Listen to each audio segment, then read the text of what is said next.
Ryan is choosing to create a crisis. He is choosing to instill fear in the American working poor and middle class, all to serve his corporate master's agenda that cripples the ability of Americans to provide health care for senior citizens and their families. Paul Ryan is making a choice to relieve corporations and the wealthiest 1% of their tax obligations, while forcing citizens off of the only health care options that they have. Paul Ryan chooses to hand over our tax payments to the corporate cronies, forcing the burden further on the working poor and middle class. I refuse to accept Paul Ryan's bad choices that are hurting my family's ability to survive. At 3 years old, one of my 3 boys was nearly nonverbal autistic. Thanks to the wonderful sense of community that we held with high regard in Wisconsin prior to Scott Walker taking office, the public school system swooped him into their loving arms and remediated him. Now, he is in 4th grade doing 5th grade work. Today, you would never guess that he is autistic. We, my son, our family, and the public school system accomplished this with no health care options.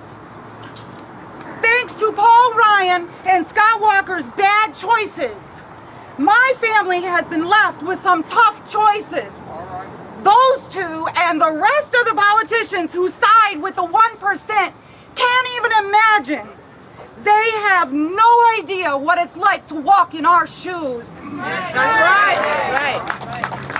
My son needs dental care. He has 3 extra teeth. 2 of them are growing out of the roof of his mouth. And even if we get lucky enough to receive Badger care for our children, my husband and I will be denied.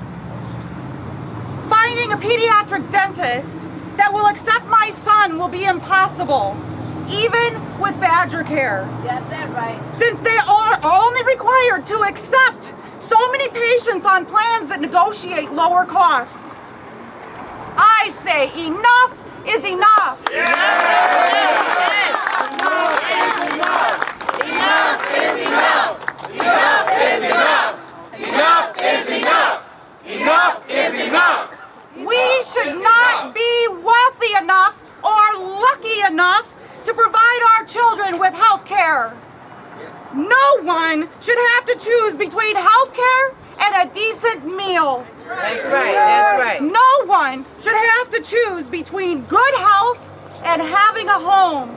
I lay awake at night thinking about these choices, wondering when one of my boys will become ill and how I will take care of them. Losing sleep will not change anything, though. That's why I'm standing up and fighting back, and I'm asking all of you to join me. If we don't stop Paul Ryan now, he'll destroy our American dream and our nation completely.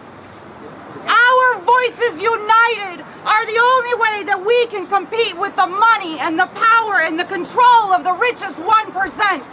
That's right. That's why you need to call your representatives, sign the petitions, make your voices heard, force them to support legislation like the CPC's Budget for All that we desperately need to lead us out of this Republican-made crisis.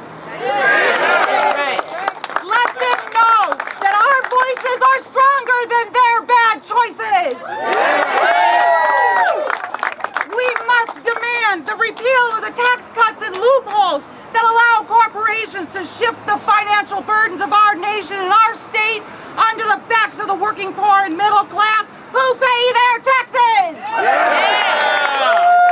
We must unite our voices and get our feet in the streets next week, Tuesday, April 17th. That's tax day. Here in Racine at City Hall at Podium, join me as we say enough is enough. Enough is enough. Enough is enough. Enough is enough. Enough is enough. Enough is enough. It is time for the corporations to stop forcing the 99% of Americans who pay taxes to carry the burden for them. Shame on you, Paul Ryan! Shame! Shame! Shame! Shame! Shame! Shame! Shame!